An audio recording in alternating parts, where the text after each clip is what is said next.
టాలీవుడ్లో తెరకెక్కుతున్న mass action entertainer మూవీనే అర్జున్ సన్ ఆఫ్ వైజయంతి ప్రేక్షకులలో మంచి బాజ్ క్రియేట్ చేసింది.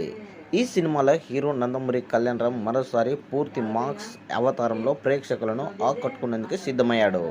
ఇక ఈ సినిమాను దర్శకుడు ప్రదీప్ చిలకలూరి డైరెక్ట్ చేస్తున్నాడు. కాగా ఈ సినిమా నుంచి రిలీజ్ అయిన పోస్టర్స్, టీజర్స్ ఇప్పటికే సినిమాపై భారీ అంచనాలు క్రియేట్ చేశాయి. ఏప్రిల్ 18న గ్రాండ్గా రిలీజ్కి రెడీ అవుతున్న ఈ సినిమా తాజాగా సెన్సార్ ఫార్మాలిటీని కూడా పూర్తి చేసుకుంది. ఈ చిత్రానికి సెన్సార్ బోర్డు వారు యుబిఏ సర్టిఫికేట్ జారీ చేశారు.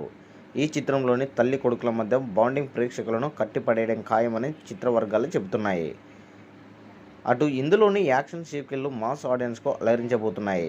ఇక ఈ సినిమాలో క్లైమాక్స్ సీక్వెన్స్ సర్ప్రైజ్ చేయడం ఖాయమని చిత్ర యూనిట్ చెబుతుంది.